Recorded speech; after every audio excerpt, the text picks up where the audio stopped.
Assalamualaikum warahmatullahi wabarakatuh.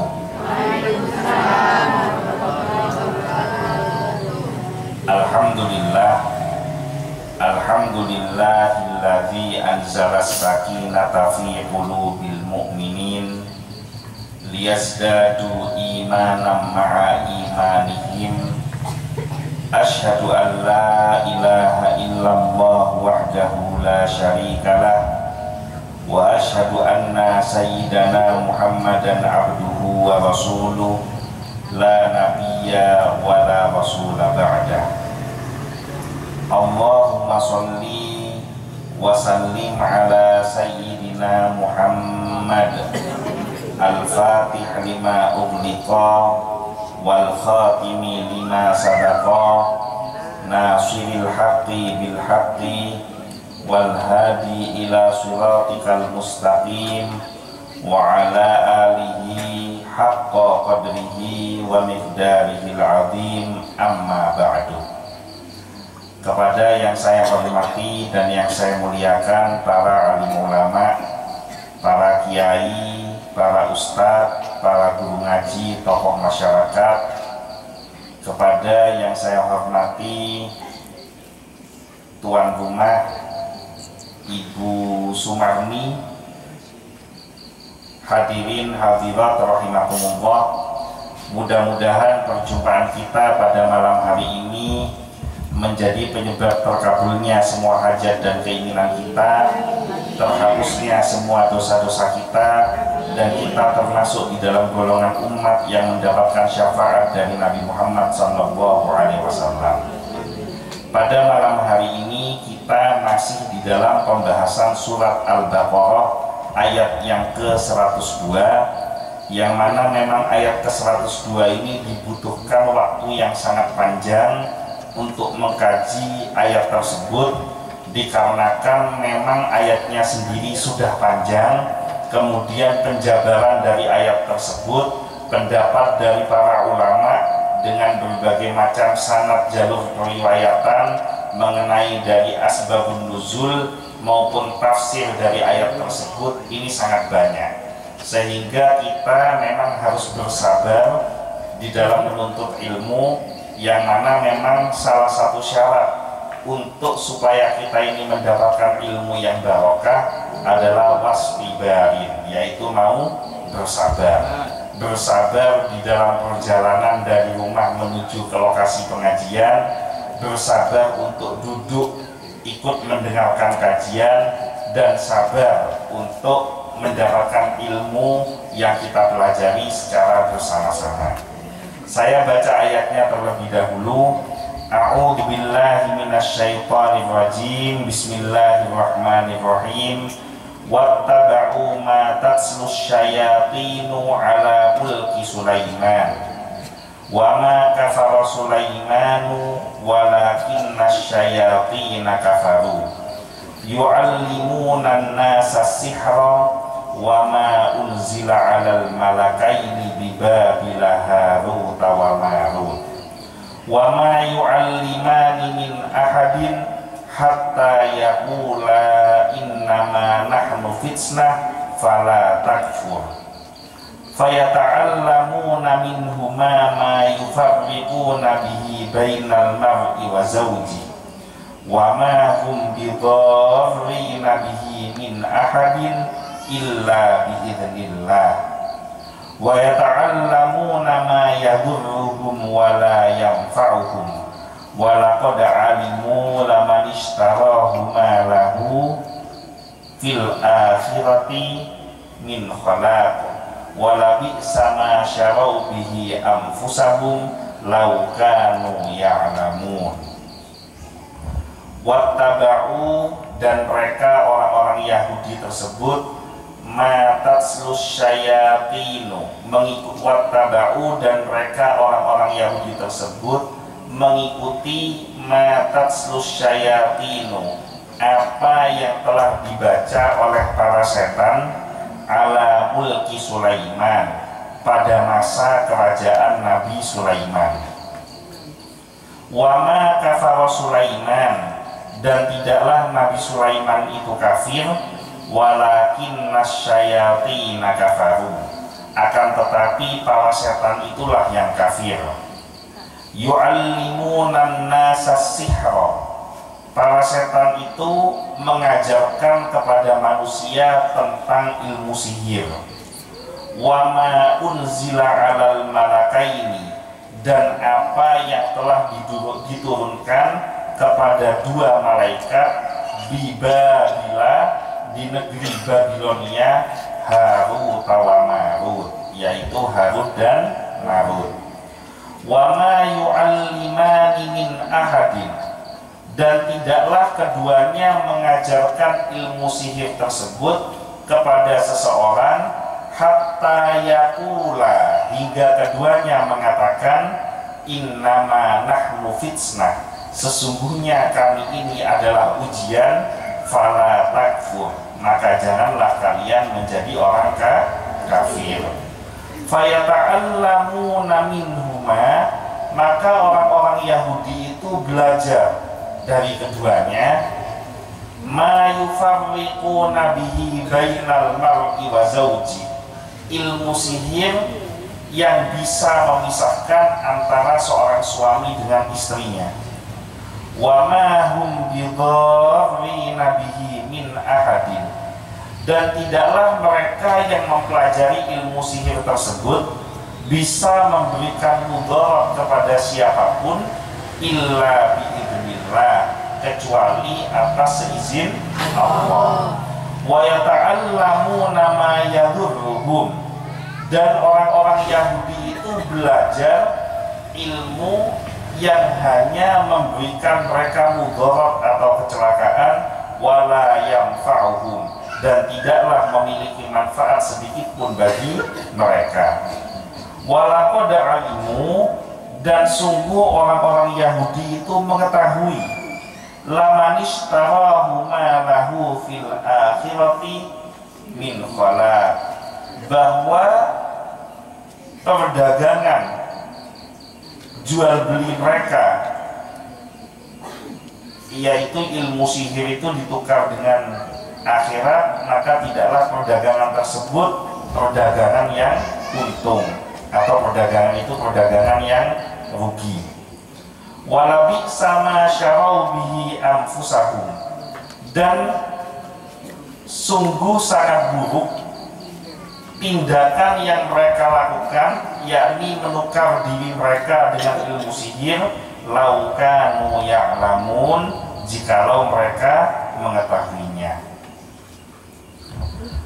Ibnu Jarir mengatakan, telah menceritakan kepada kami Ibnu Humaid, telah menceritakan kepada kami Jarir dari Husain Ibnu Abdurrahman dari Imran yaitu Al-Haris, yang menceritakan ketika kami berada di rumah Ibnu Abbas, tiba-tiba datanglah seorang lelaki, lalu Ibnu Abbas radhiyallahu anhu bertanya kepadanya, dari manakah kamu? Lelaki itu menjawab, dari negeri Irak. Ibnu Abbas bertanya, dari bagian mana? Lelaki menjawab, Kufah. Jadi Ibnu Abbas neka adalah misanan atau sepupu dari Rasulullah, sahabat yang seringkali menjadi rujukan ilmu tafsir. Itu adalah Abdullah bin Abbas. Jadi Abbas ini adalah paman Rasulullah, saudara laki-laki dari Sayyid Abdullah. Abbas punya anak namanya Abdullah. Nah, orang Arab mereka di kebiasaan menyebutkan nama seseorang itu seringkali tidak disebutkan namanya sendiri, tapi yang disebutkan adalah namanya bapaknya. Makanya disebut Ibnu Abbas. Tapi ada juga orang Arab yang punya kebiasaan dengan menyebutkan nama anaknya, seperti Rasulullah dipanggil Abdul Qasim, maksudnya bapaknya Qasim.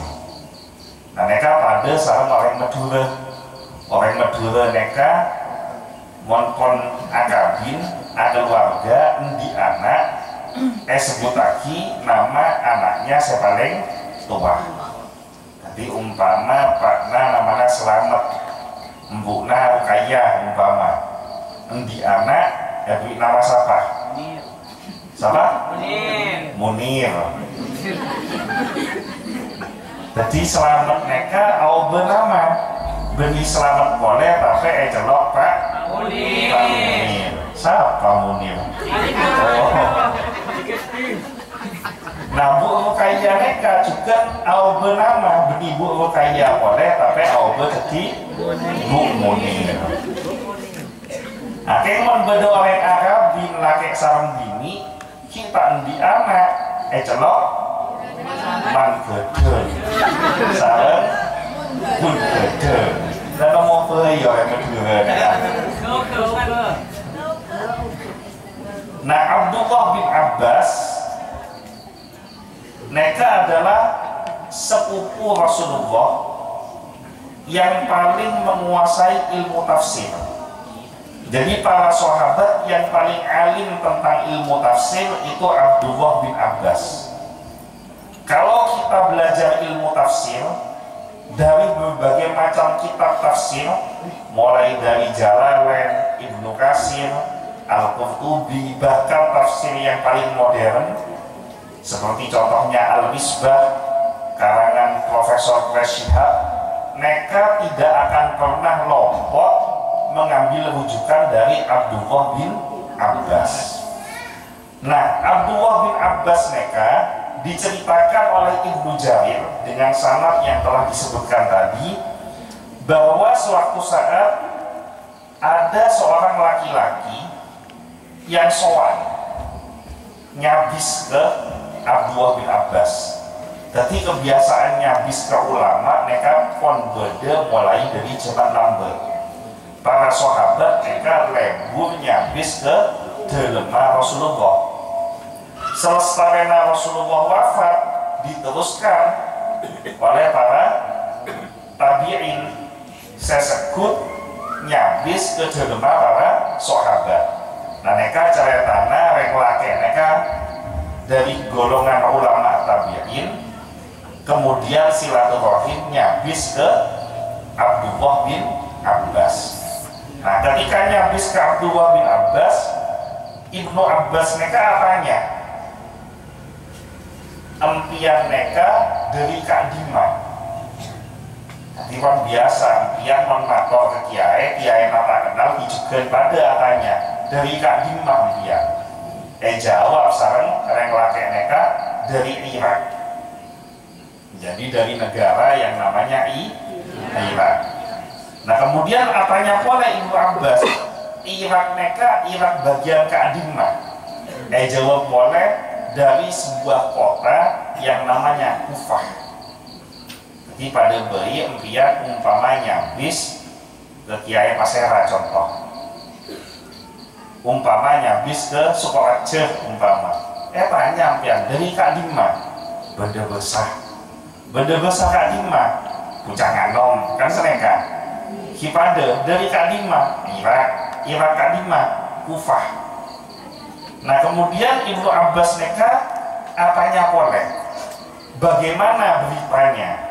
Maksudnya bertanya bagaimana situasi kondisi yang terjadi di daerah Kufah pada saat itu.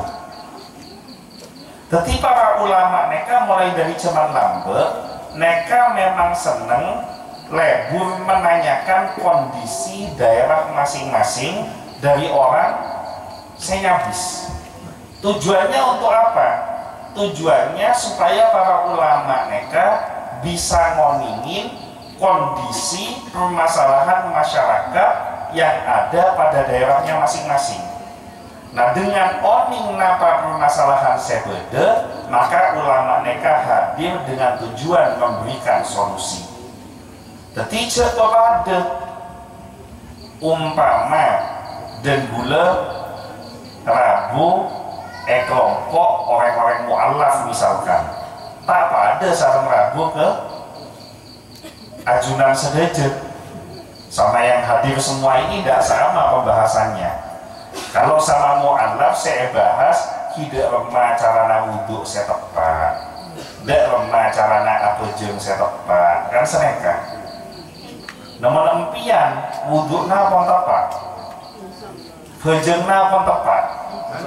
Maknya otak ragu-ragu nih kan, walau malah sedaja nih kan. Jadi ulama mereka mau hadir memberikan mau'idhah hasanah, mereka harus berkaitan dengan kondisi yang ada pada masyarakat tersebut. Jadi umpama beda marak daerah kadinto mereka seneng membudu akhi pese umpama, maka para ulama serabu mereka di kewajiban untuk memberikan pengetahuan bagaimana tentang hukum riba. Umpama beda anak sebengal ke orang tuana banyak mereka, jadi banyak anak sebengal ke orang tuana ngelama ke orang tuana kiai rabu, maka mon oning, maka wajib memberikan nasihat tentang bahayanya seorang anak yang durhaka kepada kedua orang tuanya. Jadi ulama mereka mon apanya itu pasti ada manfaatnya. Seorang ulama bertanya, di balik pertanyaan tersebut pasti ada tujuan manfaatnya. Bika sama empian mon apanya niapa ngerasane apanya mak bisa mabelek ngandung cina gue kena ya tanyain mak bisa mabelek ngandung. Berarti banyak orang semangken mereka apanya sesuatu saya tak perlu karena pertanyaan tersebut akhirnya atokar karena tanya sesuatu yang tidak perlu ditanyakan di mosong. Namun ulama apanya ini sesuatu yang tujuannya untuk kebaikan. Tapi Abdullah bin Abbas mereka apanya ke orang laki mereka bagaimana situasi kondisi yang terjadi di daerah Irak khususnya di daerah Kufah. Maka lelaki itu menjawab, ketika aku meninggalkan mereka, mereka sedang hangat membicarakan bahwa Ali radhiyallahu anhu berangkat menuju ke arah mereka untuk memerangi mereka. Jadi pada waktu itu ada isu, ada berita bohong bahwa Ali bin Abi Thalib akan berangkat menuju Irak dengan tujuan untuk memerangi penduduk Kufah. Padahal mereka sombong berita mereka. Jadi berita mereka berita bohong. Jadi berita palsu mereka menikun cuman semangken. Istilah cakna orang semangken mereka berita palsu mereka apa? Hoax. Mencari hoax. Maca sebenarnya hoax. Jadi makhamijul hurufnya hoax. Lain pucangan nom hoax. Jadi berita palsu mereka pun beda mulai dari cuman lambe. Ali bin Abi Thalib diberitakan akan datang ke Kufah untuk memerangi penduduk Kufah. Padahal ini bohong, lecek. Nah, kenapa kok bisa muncul berita bohong? Karena seneka berdecak-ocakan men oreng ketolok genta setong, mereka bisa jadi sepolo. Kayak mon beda orang yang ketolok pese sepolo bisa cuci setong. Elang sesanga. Gula pernah ngedingaki ceramana teguna kemus lah. Oni ngempian kemus lah. Gula kenal kemus lah. Kemus lah tak kenal gula. Nah kemus lah mereka endi bungkana sokon. Nah, suatu saat sokon mereka bejana panen bucok kabdi. Akhirnya santri mereka, para santri ketika orang tuana ngerem cerita ke orang tuana, Pak, nesel kemus leh. Apa? sokona ke musleh bucok. Sokona ke musleh bucok. Saya maksud nih kan apa? Buena sokona ke musleh bucok. Nah tapi Pak Nasantren salah penangkepan. Jadi anggap sokona ke musleh saya bucok. Preman dari dalam ke musleh kelaku nama ke pasar. Nah, depan pasar ketemu kancah cerita kancana nesel kiai natang anak berapa? Ano kiai musleh capok diabetes capok kencing manis. Jadi kan aobe dari buana sok konsep bucok aobe ke sokona kiai bucok. Mare sokona kiai bucok aobe boleh kiai naik capok kencing manis diabetes. Nah orang saya ada ke pasar mereka kepikiran maknanya sebagai muslim mereka sokona capok kencing manis. Preman tetemu sarang kancana ke muslim beun ngeding kabel beda apa? Kancana beun ke muslim sokona ketok amputasi albe boleh dari diabetes ke sokona amputasi. Karena saya ngeding sahabat penasaran nyabis ke muslim. Nah ketika nyabis mereka biasanya orang mau nyabis saya habis mereka kan muana kiai. Nah mereka kancana saya habis mereka sokona kiai. Bermakna mana sarong mereka bisa alih guli. Jangan soko lama mereka ketok. Mak sarong bisa akuli. Mak mereka apa jari mereka apa medulana jari mereka. Nah keriki mereka apa bisa alih guli. Tak betah apa ada kiai. Nyon sapora kiai. Mereka asli nama palsu. Itu ding sokona kiai mereka. Asli nama palsu. Buat asli cong mereka benih imitasi buatan Allah benih buatan Jepang. Gula ngeding kabel. Kabel apa? Caan sokona ajunan bucok beengki cet iya wah bungkana sokon ya bucok kapi mentang soko tak bucok. Nah mereka kenapa kok sampai terjadi berita palsu? Kadang-kadang sesuatu yang sederhana ketika disampaikan kepada orang yang salah dengan cara yang salah itu bisa menimbulkan fitnah. Maka namun tak perlu tak usah cerita, tak usah montak perlu tak usah kebanyakan bentang. Orang mereka kan every nyon sabora, every colok setong, every kopeng dua. Maksudnya apa? Banyak ngeding cek banyak bentang. Cereng dan gula sama empian pada sorong ngeding kita de. Saya seneng bentang menolong. Bentang naik raja akhirnya asal akan dia bisa lokal karena perkara bentang.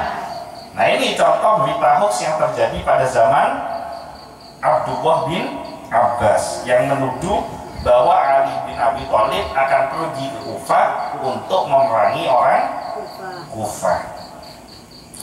Maka Ibnu Abbas merasa kaget dan mengatakan, tidak pantas kamu katakan demikian, hanya orang yang tak beraya yang mengatakan demikian.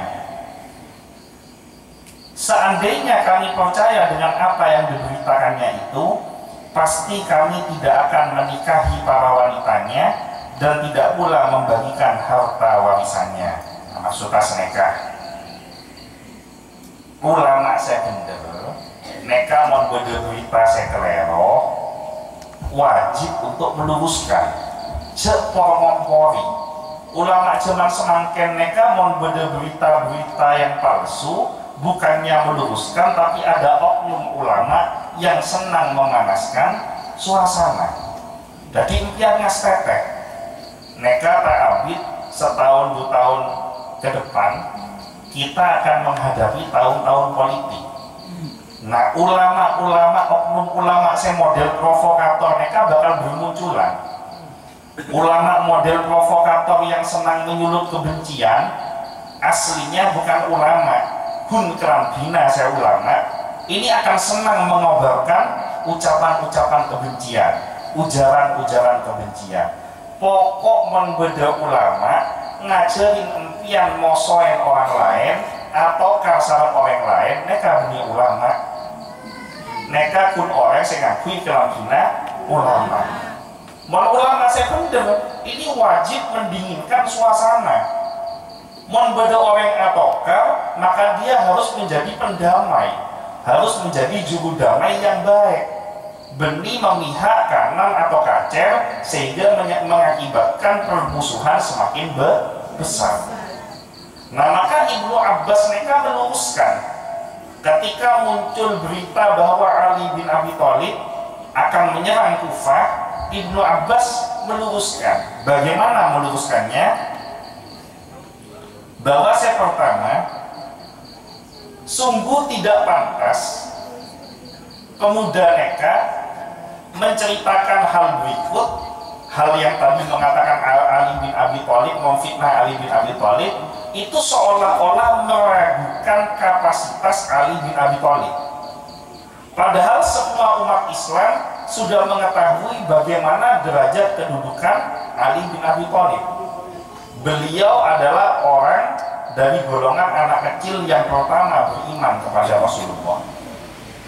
Beliau adalah orang yang mendapatkan keistimewaan menjadi menantunya Rasulullah dari anak yang paling dicintainya, yaitu Siti Fatimah. Sayyidina Siti Fatimah mereka termasuk salah setong dari 4 wanita yang bini saya paling muljah di hadapan Allah. Jadi sealam dunia mereka mulai dari zaman Nabi Adam sampai detik kiamat, yang bini saya paling muljah mereka berempat. Pertama yaitu Siti Asia bini Fir'aun. Saya nomor 2 Siti Maryam ibundanya Nabi Isa. Saya nomor 3 Siti Khadijah rajina Rasulullah.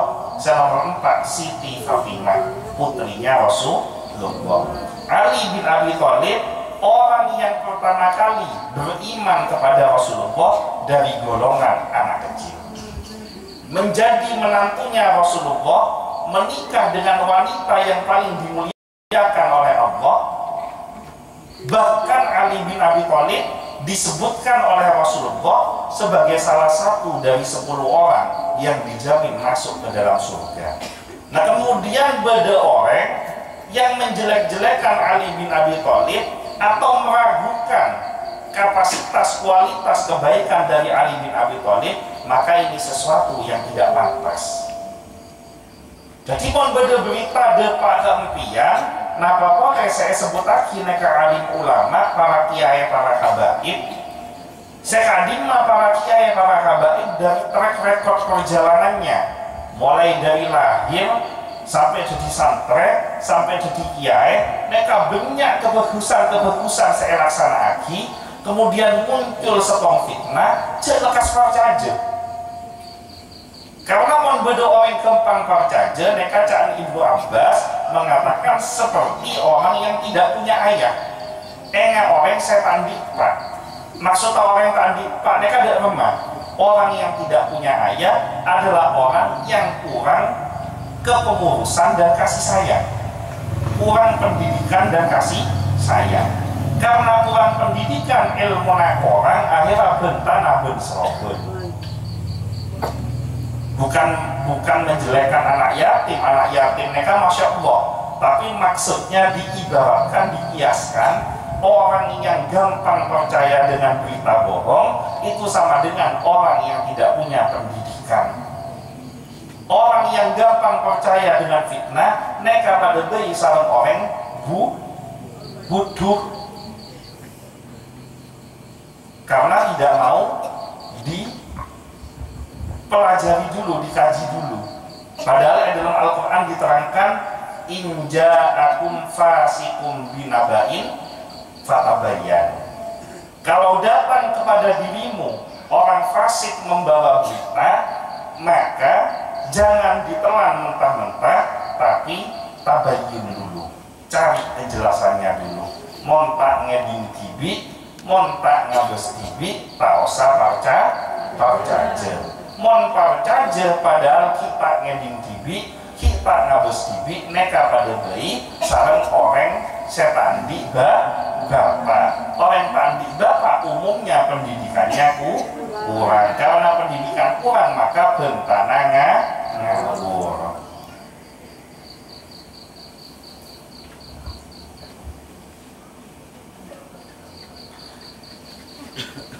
Itu pertama. Jadi untuk meluruskan berita bohong harus disadarkan dulu dengan ucapan-ucapan yang bisa diterima oleh akal.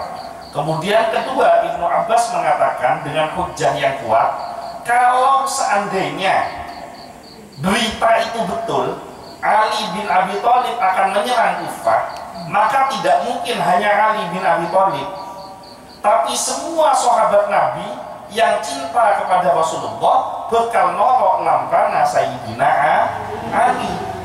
Maka semangkat perang tidak mungkin Sayyidina Ali ketibik, tapi semangkat perang pasti sedeje sahabat yang ikhbar kepada Rasulullah, cinta kepada Rasulullah bekal norok nolongi Sayyidina Ali. Nah kalau ini dikerjakan, niat merangi orang Kufah, benci ke orang Kufah, tidak mungkin para sahabat menikahi wanita-wanita Kufah. Pada bayi beda orang benci ke orang Pucanganom. Pas mereka pas asombe, kok sampai mati, kok tanda akabin di orang Pucanganom. Pernahnya di mungkin, pernahnya di bentar model neka di Pucanganom contohnya. Pada bayi yang ngasih neka orang Jawa sama orang Madura misalkan, kok tak ngalah amat orang Jawa umpama. Pernahnya di mungkin neka. Jadi tidak mau mengambil istri atau menantu karena urusan suku bangsa atau golongan. Kenapa alasannya? Karena mungkin ada kebencian tertentu yang ketika ada salah satu oknum misalnya orang Jawa atau orang Madura yang melakukan tindakan yang tidak disukai, neka anggap kabi orang Jawa yang neka, kabi orang Madura yang neka, padahal sekelero belum setong. Nah maka Ibnu Abbas mengatakan kalau Ali bin Abi Thalib benci kepada Kufah, maka para sahabat pasti akan ikut benci. Kalau Ali mau memerangi penduduk Kufah, maka para sahabat akan ikut memerangi penduduk Kufah. Nah bagaimana seorang sahabat yang benci dengan penduduk Kufah kok malah istrinya banyak berasal dari Kufah? Tidak mungkin mau menikahi wanita-wanita Kufah, karena ketika menikahi wanita Kufah maka ada kaitan dengan urusan warisan. Bodoh orang soki lake asalnya dari Jakarta, nemu bini orang Pucanganom akabin, marai akabin oleh minggu mate selake neka tandi penakan tandi toretan, jadi ketimbi anak tunggal Pak Empuna ponsok omor. Nah kira-kira warisan neka jatuh ke Serang. Itu binina seorang Pucanganom neka, cereng binina oleh warisan kan seneka. Jadi orang soki neka mau akabin biasanya pertimbangannya racun. Selain masalah bibit, bebek, bobor dan lain-lain, nah yang dipikirkan dekikman engkau mate warisan dia siapa. Nah maka para sahabat kalau benci dengan penduduk Kufah tidak mungkin mau menikahi wanita penduduk Kufah karena warisannya nanti pasti akan datang atau turun kepada orang Kufah. Nah ini hujah yang kuat bahwa mustahil Ali bin Abi Thalib akan memerangi penduduk Kufah. Kita lanjutkan. Ingatlah, sesungguhnya aku akan menceritakan kepada kalian tentang jawaban yang sebenarnya, bahwa dulu setan-setan mencuri pendengaran di langit. Lalu seseorang dari mereka datang membawa kalimat hak yang telah didengarnya, tetapi bila hendak ia sampaikan, maka ia mencampurinya dengan 70 kedustaan. Jadi Ibnu Abbas mereka menceritakan kepada pemuda tersebut, cuman lambe setan neka beri kemudahan sarang Allah bisa mencuri berita dari langit. Jadi apa? Mencuri berita neka ngopeng neka apa? Mencuri dengar. Ngopeng kan medulana. Jadi bedo orang abenta neka umpama bedo orang tedung. Ternyata tak tedung, gundung tedung. Jadi neka ngopeng ngedingaki. Padahal orangnya tedung. Nah, neka yang mengawali mencuri berita alias ngopeng neka setan. Jadi bedo orang sebut ngopeng, seneng ngopeng neka kancana setan. Maka dapat ngopeng neka. Nah, setan neka seneng ngopeng mencuri berita.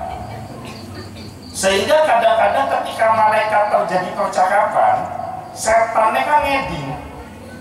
Termasuk kapan akan turun hujan, kapan akan terjadi bencana, si A akan mati, si B akan meninggal, si C akan sakit. Nah, mereka ngeding setan mereka.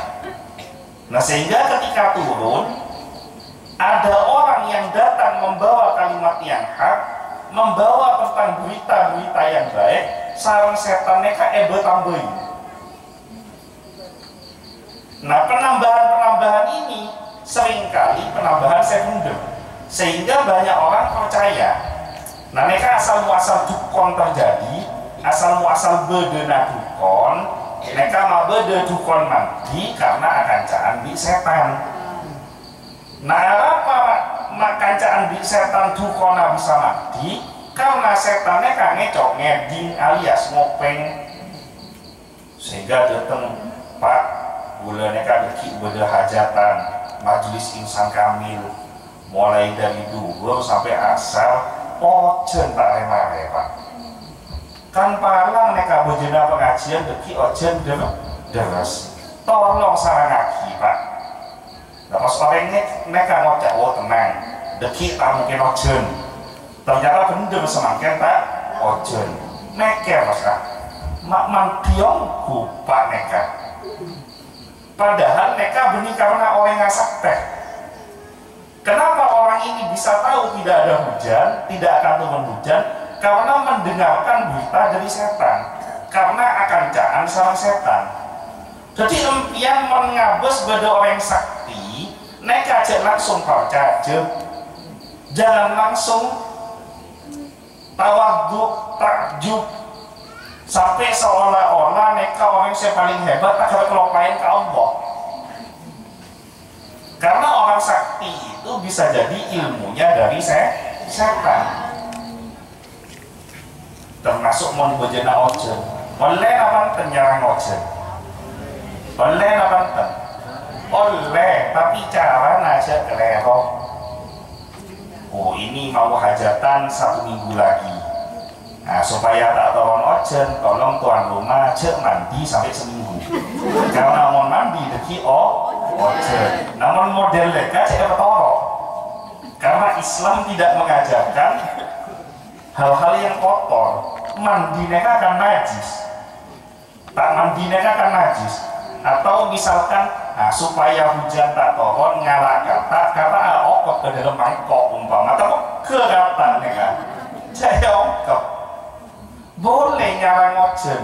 Bagaimana cara nyarangnya? Mohon kepada Allah melalui doanya orang-orang yang bersih. Banyak para ulama, para alim ulama ketika turun hujan yang deras, seperti contoh beberapa kali terjadi Monas Jakarta, ada puluhan ribu orang hadir di dalam sebuah majelis maulid. Hujan turun sangat lebat. Almarhum almarfurlah Habib Mundir neka turun dari podium karena melihat jamaah neka kopo ojen turun dari podium norok kopo juga pas tangan ini diangkat nyokon ke Allah lestarena tangannya ateng nyokon ke Allah tak abid ambu ojen neka tak napa mau neka kayak ngompi aja nyokok gula membojena ojen turun ngateng tangan kopo gula aku turun ojen neka tak mandi man gula nggak Habib pun dia mandi Kiai Maimun di dalam sebuah majelis almarhum Kiai Maimun Zubair, neka ketika nyaman Abu Jebu ojen tohon langsung aduan. Ketika mengangkat tangan doa Pak Abid ambu neka ojen, neka oleh. Tapi kalau nyarang ojen caranya tidak sesuai dengan cara-cara yang dituntun oleh guru-guru kita, cara-cara yang menyimpang dari ajaran-ajaran Islam, saya ketohok, saya tahu oleh mandi, saya sapo-sapo soro ebelik, gentong, macam-macam. Sama sapona ebelik, pakun ojen. Jadi pas ngocaan, no neka, hadama tempat tedung neka. Jadi pakun tohon ojen neka. Jadi alasan lolo. Nah, Ibnu Abbas mereka menceritakan bahwa setan ini suka mencuri dengar, zaman lambe dikasih kemudahan, sehingga seringkali mengetahui apa yang akan terjadi. Nah, ketika ada orang datang membawakan pengajaran-pengajaran ilmu-ilmu Allah yang hak, yang benar, mereka tambahin sesuai dengan kepentingan dan kebutuhannya masing-masing. Kia nggak lambek gula montak lero pernah bahas karang kata montak lero. Sebab masalah sampai neka, sampai sesuatu buntok nak. Kia nggak akan pian. Bab sampai mau kita oni tanya ke saya oni. Masa acara tak boleh gula. Neka pembahasan apa mancem. Intinya tak oleh seseorang itu menambah-nambah ayat Allah untuk kepentingannya sendiri, karena setan mengerjakan hal seperti itu. Ibnu Abbas melanjutkan kisahnya bahwa kalimat-kalimat tersebut sempat memperoleh perhatian banyak orang hingga meresap ke dalam hati mereka. Zaman corona, mereka ujian besar untuk umat Islam. Umat Islam diminta untuk pasrah kepada Allah, menyerahkan hidup matinya kepada Allah. Kan zikir rotibul hadadeka bismillah walhamdulillah wal khairu wasyarru bimasyiatillah. Bismillah dengan menyebut nama Allah, walhamdulillah segala puji bagi Allah, wal khairu wasyarru bimasyiatillah. Urusan baik, urusan coba, mereka semuanya kehendak Allah. Dan gula salam mempian mereka tidak punya kuasa untuk merubah yang buruk jadi baik. Begitu juga sebaliknya, kita tidak punya kuasa merubah yang baik menjadi buruk. Umpama bisa dikuasa ngobrol sesuatu saya coba menurut akal kita menjadi sesuatu yang baik, maka mungkin orang tak kayak mati.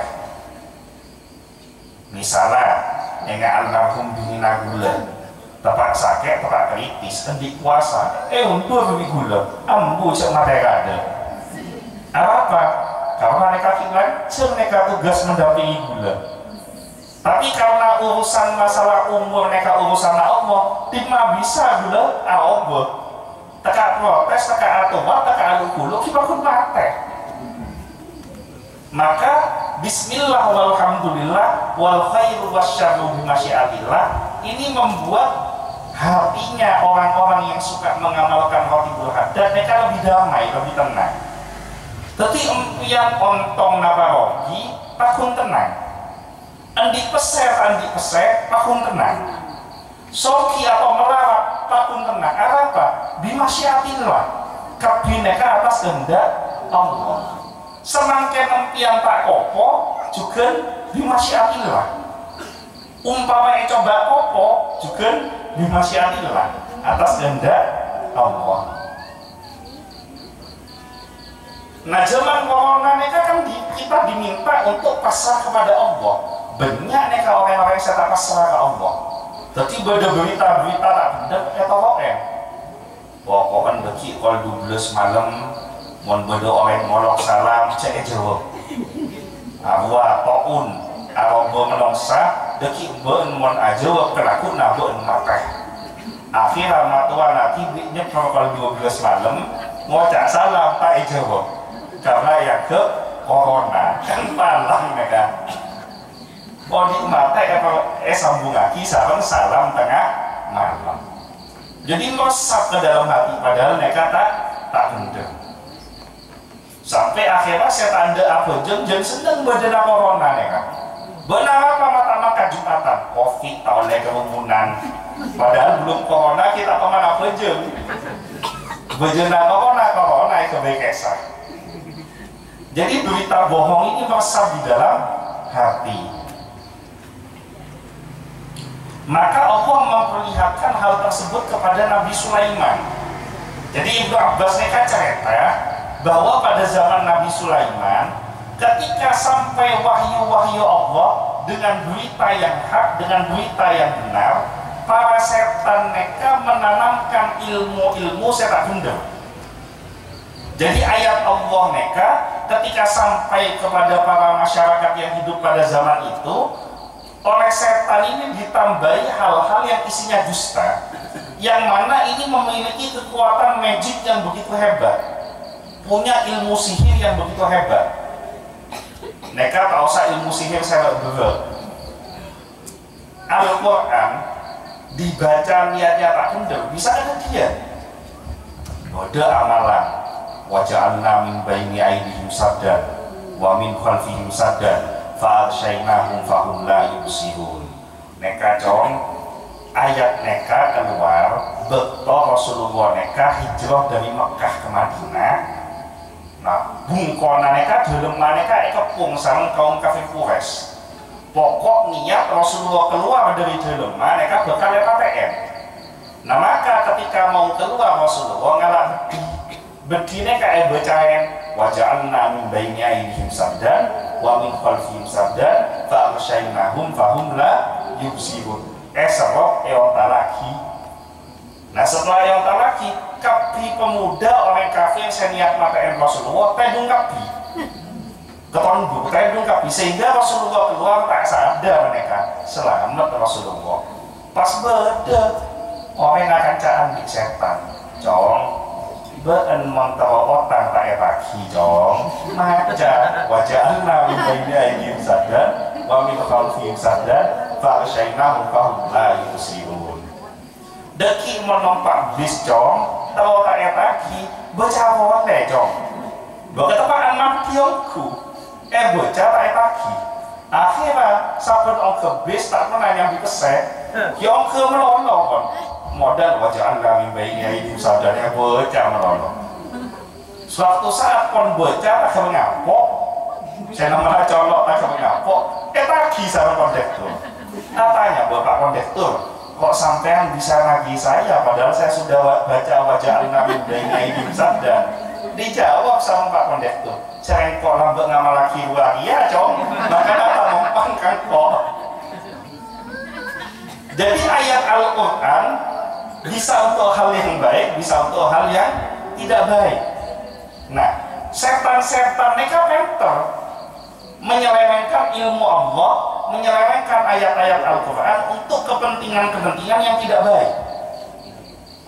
Jadi orang ini mereka pakai ilmu santet ini menggunakan ilmu Al-Quran, tapi ilmunya Allah yang sudah dimasukkan kebohongan-kebohongan, penyelewengan oleh para setan. Hijat ke tengah-tangan daripada gula. Makanya nggak semua tangan langsung ngesem kaki. Kan gula kan kudu melucu kadang dulu ngesem. Kadang kita ngesem juga, tapi jangan tak ngerti.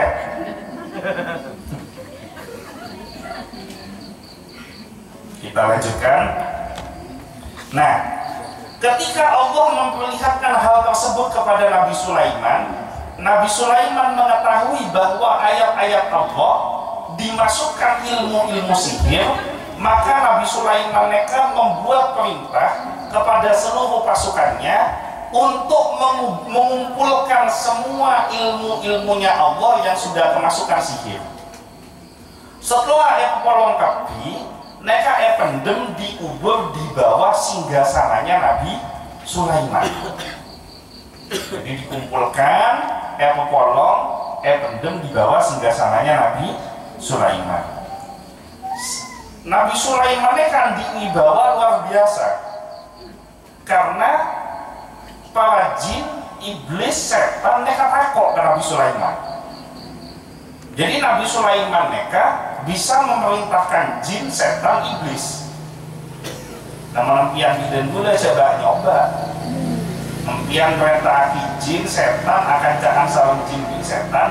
Semangken setan ende perintah salam nempian. Mereka tukang-tukang sihir mereka. Kan mereka kan memerintahkan setan. Setan perintah kebe ngirim sihir. Seneng mereka. Semangken setan tawa ocak. Deki setelah orang mereka mati, orang mereka saya bekal. Jadi budaknya setan, Rasulullah sareng setan. Jadi asistennya setan, asisten rumah tangga setan dan seneka.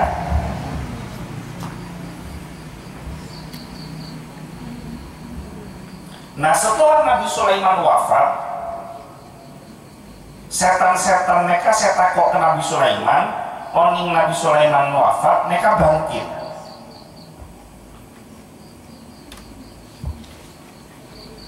Kemudian setan tersebut berkata kepada orang Yahudi, maukah kalian aku tunjukkan kepada kalian simpanan terlarang yang tiada simpanan seperti simpanan itu. Jadi petaber sama setan been ende apa enten ki ngenomar ada.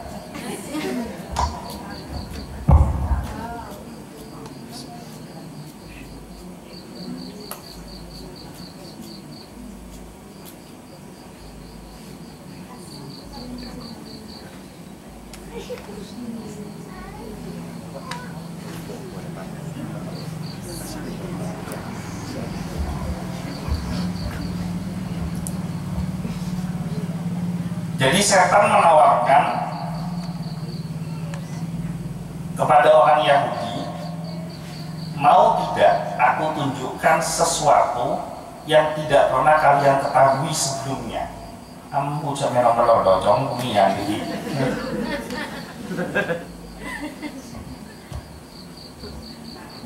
Intinya setan mereka ingin membongkar apa yang disimpan oleh Nabi Sulaiman di bawah singgasananya setelah Nabi Sulaiman wafat.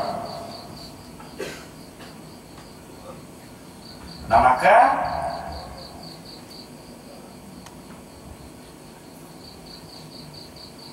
diperintahkan oleh setan itu orang-orang Yahudi untuk menggali kursi singgasana Nabi Sulaiman. Nah setelah dikeluarkan setan neka, jadi setan neka arobe berupa seorang manusia, menyamar menjadi seorang manusia. Nah setan ini terus mengatakan bahwa inilah yang dinamakan ilmu sihir. Nah karena dilihat wah ini ilmu sihir, berarti selama ini Nabi Sulaiman itu bisa sedemikian hebat, bisa sedemikian sakti. Kalau gitu karena punya ilmu sihir, bisa merintah setan, merintah jin, iblis, binatang, angin. Ini karena ilmu sihir.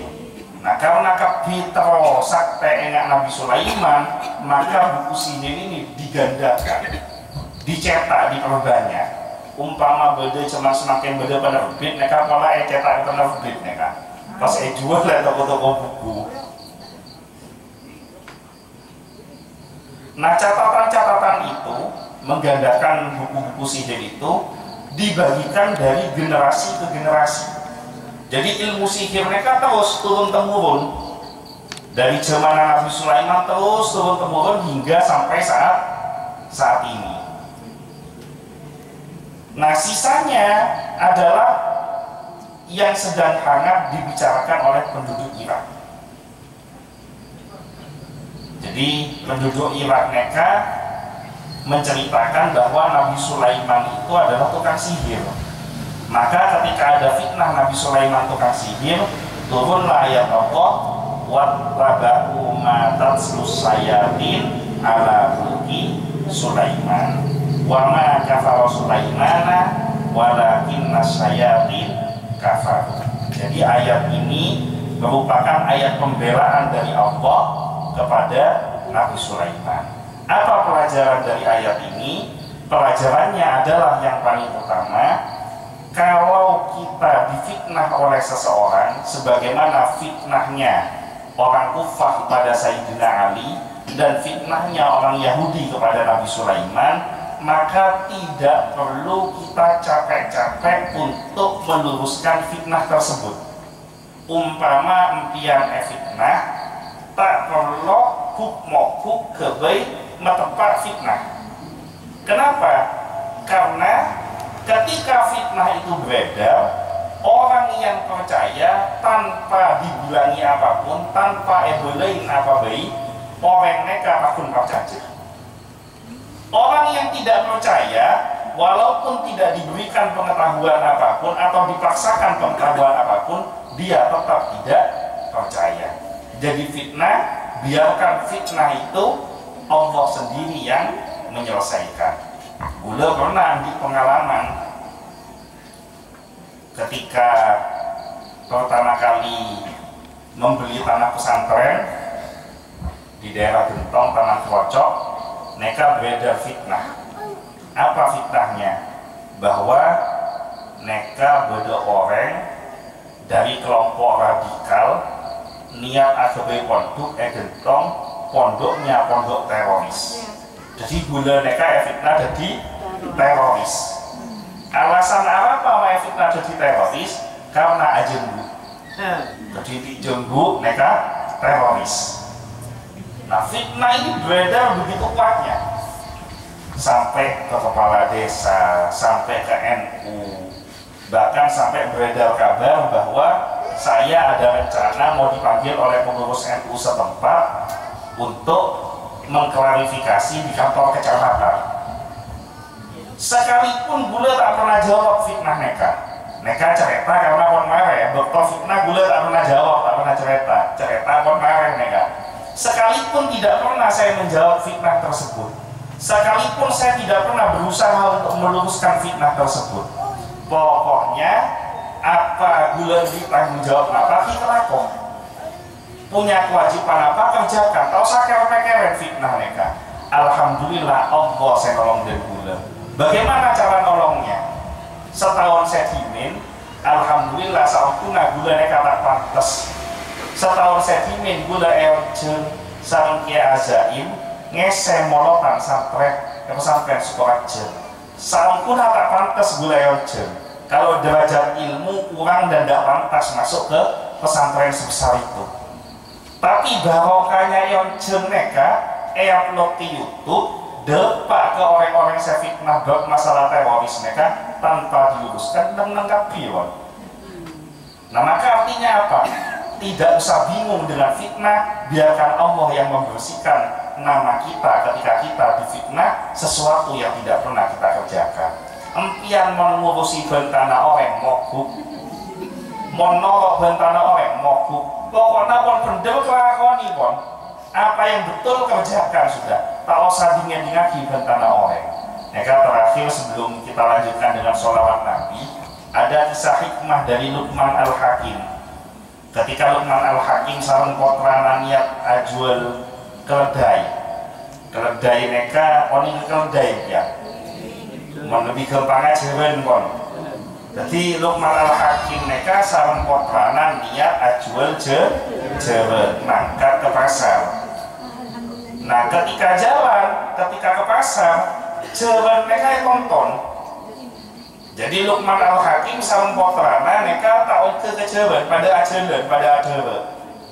Yang kedua adalah nonton jeren. Kira-kira kebentan apa sama orang? Kebentan apa can orang? Yang dua neka yang normal. Di jeren, wolempo, tak rompaken, guna tonton. Nah, begitu ngeding berita neka, ngeding omongan neka, Luqman Al-Hakim pas ngocak kanan cong, ben ong kebaik keceren cong. Engkau ibu neka bela tak normal cong. Men ben ong keceren kan nyaman cong. Sombong orang sebekal ngocak tak normal boleh. Ong ke patrana. Setelah ong ke patrana ajaran boleh. Apa sombong orang saya bentai? Bener boleh. Napa cak noreng? Arya anak orang ajar. Masa anak manyaman ongke atas jalan, pakna sama ada anak tak bener neka. Akhirnya potran nangeding neka tak nyaman, Pak. Saya nyaman empian bayi saya ongke, Pak. Bula tawon bayi, bula ke bula duka kakak empian, Pak. Akhirnya toron, Lukman Al-Hakim ongke ajaran boleh. Neng orang-orang tak neng yang rasanya boleh.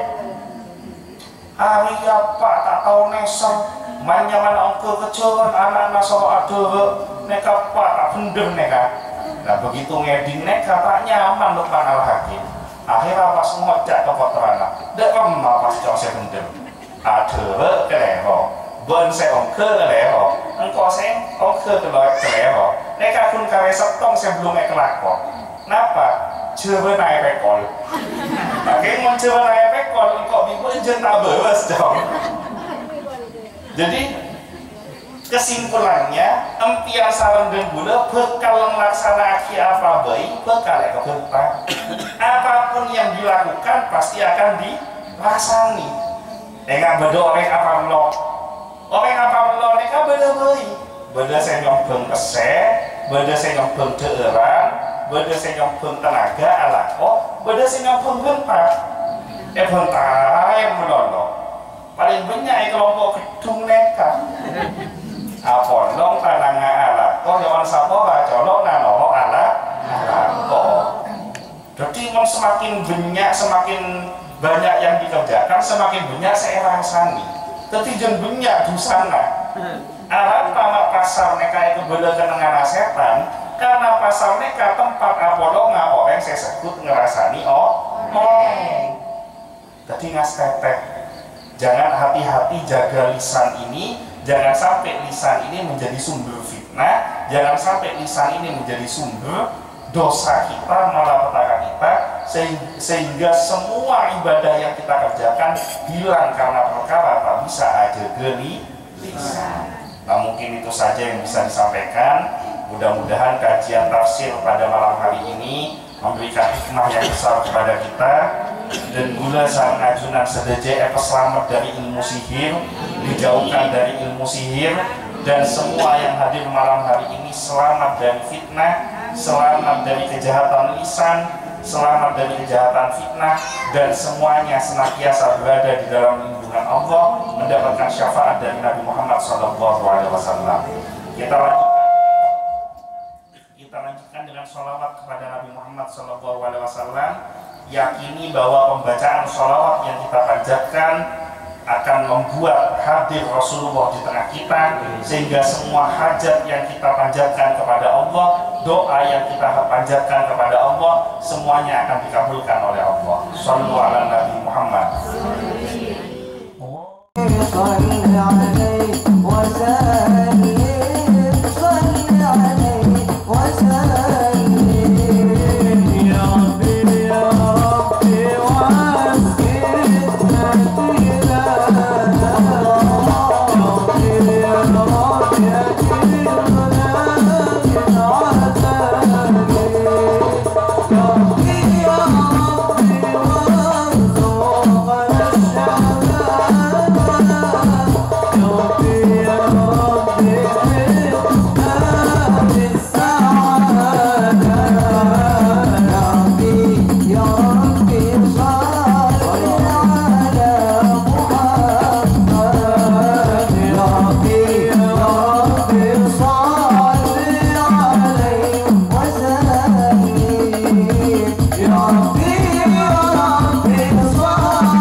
Allahumma sholli ala sayyidina Muhammadin salatan tunjina biha min jamil ahwali wal afat wa taqdi lana biha jami'al hajat wa tutahhiruna biha min jami'is sayyi'at wa tarfa'una biha indaka ala darajat wa tuballighuna biha aqsal ghayat min jami'il khairati fil hayati wa ba'dal mamat.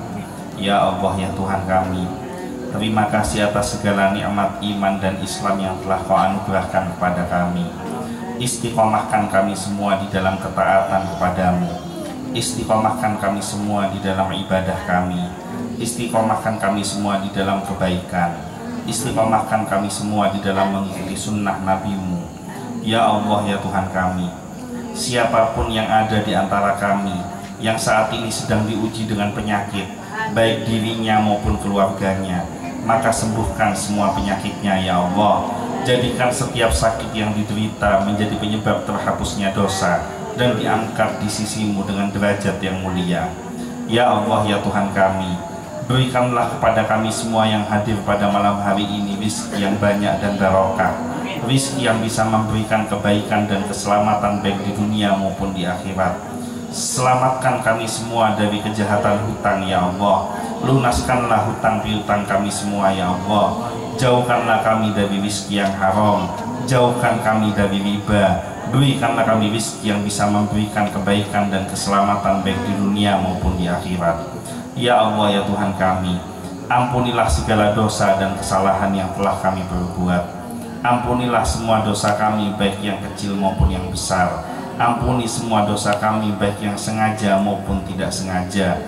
Ya Allah, jikalau seandainya ada yang hadir di antara kami di masa yang telah lampau pernah melakukan dosa-dosa besar, pernah syirik, pernah berzina, pernah mencuri, pernah minum minuman keras, pernah durhaka kepada kedua orang tuanya, pernah durhaka kepada suaminya, pernah zalim kepada istri dan anaknya, maka melalui majelis-Mu yang mulia ini ya Allah, ampunilah semua dosa dan kesalahan kami.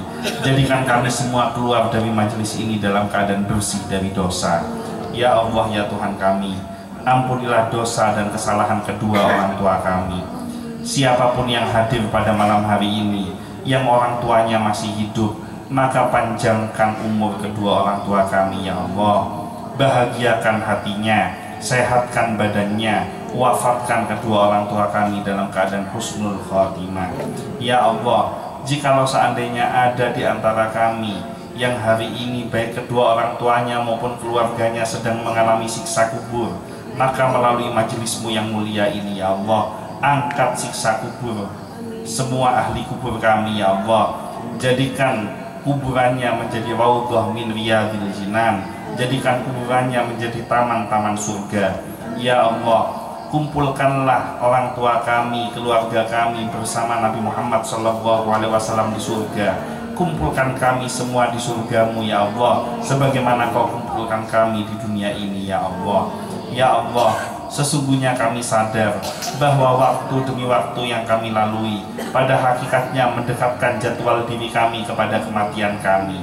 Maka jikalau seandainya tiba saatnya ajal menjemput kami, wafatkan kami dalam keadaan yang paling baik, wafatkan kami dalam kondisi terbaik, wafatkan kami dalam keadaan berwudu, wafatkan kami dalam keadaan bersujud, wafatkan kami dalam keadaan membaca Al-Quran, wafatkan kami dalam keadaan sholat, wafatkan kami dalam keadaan lisan kami yang terakhir mengucap la ilaha illallah. Ya Allah, ya Tuhan kami, jikalau ada di antara kami yang hadir pada malam hari ini diuji dengan pasangan yang ingkar kepadamu, yang durhaka kepadamu, malas ibadah kepadamu, malas mengerjakan sholat, malas untuk menjalankan semua kewajiban-Mu, senang menjalankan semua larangan-Mu, durhaka kepada kami sebagai suaminya, zalim kepada kami sebagai istrinya, maka melalui majelis-Mu yang mulia ini ya Allah, berikanlah hidayah kepada pasangan kami, lembutkanlah hatinya, jadikan keluarga kami, pasangan kami menjadi orang-orang yang taat kepadamu ya Allah. Tabahkanlah hati kami di dalam menghadapi buruknya akhlak pasangan hidup kami ya Allah. Ya Allah, ya Tuhan kami, jikalau seandainya ada yang hadir pada malam hari ini diuji dengan anak-anak yang durhaka, anak-anak yang senang menyakiti hati orang tuanya, anak-anak yang senang membentak kedua orang tuanya, anak-anak yang senang melakukan tindakan-tindakan yang tidak disenangi, yang tidak membuat orang tuanya ridho. Maka melalui majelismu yang mulia ini ya Allah, berikanlah hidayah kepada anak turunan kami. Jadikanlah anak turunan kami menjadi anak yang solih dan solihah. Jadikan keturunan kami min ahlil ilmi, min ahlil Quran, min ahli sodaqah, min ahli sholat, min ahli sunnah wal jamaah. Ya Allah ya Tuhan kami, jadikanlah kami semua yang hadir pada malam hari ini, setiap hajat dan keinginan kami Engkau kabulkan ya Allah. Setiap permohonan kami Engkau kabulkan ya Allah. Setiap dosa-dosa kami Engkau ampuni ya Allah. Karena kami yakin dan percaya bahwa setiap doa yang kami panjatkan pasti akan Engkau kabulkan. Maka jangan Engkau kecewakan seluruh hati yang hadir pada malam hari ini ya Allah. Allahumma jamilna bil afiyati wassalamah, wa haqiqna bit taqwa wal istiqamah, wa a'idna min mujibatin nadamah. Innaka sami'ud du'a. Rabbi famfa'na bi barakatihim, wahdinal husna bi hurmatihim, wa amitsna fi tariqatihim, wa mu'afatin minal fitani. Rabbana atina fid dunya hasanah wa fil akhirati hasanah wa qina adzabannar. Subhana rabbika rabbil izzati amma yasifun, wa salamun alal mursalin, walhamdulillahi rabbil alamin. Al-Fatihah. Ihdinas siratal mustaqim, siratal ladzina an'amta alaihim. Untuk 2 minggu yang akan datang, kemarin saya dapat informasi dari Ustadz Muhalli, katanya tim hadrah ada jadwal ya benturan 2 minggu yang akan datang. Iya, betul. Nah, jadi untuk 2 minggu yang akan datang ada 2 pilihan. Pilihan yang pertama tetap diselenggarakan malam Selasa tapi tanpa menggunakan hadrah, atau kalau ingin tim hadrah hadir maka harinya dirubah. Jadi hari Minggu atau hari Selasanya. Malam Seninnya kosong. Malam Senin atau malam Rabu kosong ya. Jadi pilihannya 2 itu. Nah nanti insya Allah akan diinformasikan pada koordinatornya masing-masing dan akan diinformasikan di grup WhatsApp. Apakah tetap pada hari Senin malam Selasa tapi tanpa menggunakan hadrah, atau harinya dirubah jadi malam Senin atau malam Rabu dengan menggunakan hadrah. Yang pertama. Kemudian yang kedua, mumpung masih dalam suasana majelis insan kamil, saya mohon keikhlasan dari seluruh jamaah yang hadir untuk membacakan Al-Fatihah buat almarhumah istri saya, karena beliau termasuk salah satu orang yang sangat mendukung dalam kegiatan insan kamil ini, sehingga mulai dari dulunya kecil jamaahnya tidak banyak dan alhamdulillah semakin lama semakin berkembang. Salah satunya adalah buah dari dukungan dan kesabaran dari almarhumah istri saya. Mudah-mudahan semua dosa dan kesalahannya diampuni oleh Allah, semua kebaikannya diterima oleh Allah, dan mudah-mudahan kita semua yang hadir pada malam hari ini dikumpulkan bersama semua ahli kubur kita di surganya Allah, berkumpul bersama Nabi Muhammad SAW. Al-Fatihah. A'udzubillahi minasyaitonir rajim. Bismillahirrahmanirrahim. Alhamdulillahirabbil alamin, arrahmanirrahim, maliki yaumiddin. Iyyaka na'budu wa iyyaka nasta'in. Ihdinas siratal mustaqim, siratal ladzina an'amta 'alaihim ghairil maghdubi 'alaihim waladdallin. Amin. Dan saya sebagai suami dari almarhumah istri saya secara resmi ingin menyampaikan permohonan maaf yang sebesar-besarnya manakala di dalam hidupnya istri saya pernah melakukan dosa, kesalahan, ucapan, perbuatan atau tindakan yang tidak menyenangkan bagi seluruh jamaah majelis zikir insan kamil. Saya mohon keikhlasannya untuk dimaafkan. Nah mungkin itu saja yang bisa saya sampaikan. Mudah-mudahan kita semua diberikan panjang umur, diberikan kesempatan untuk berjumpa di majelis insan kamil 2 minggu yang akan datang, dan mudah-mudahan kita tetap istiqomah, kita tetap berada di dalam lindungan Allah Subhanahu wa Ta'ala. Sekian dari saya, kurang lebihnya mohon maaf. Wallahul muwaffiq ila aqwamit thoriq, wabillahi taufiq wal hidayah. Wassalamualaikum warahmatullahi wabarakatuh.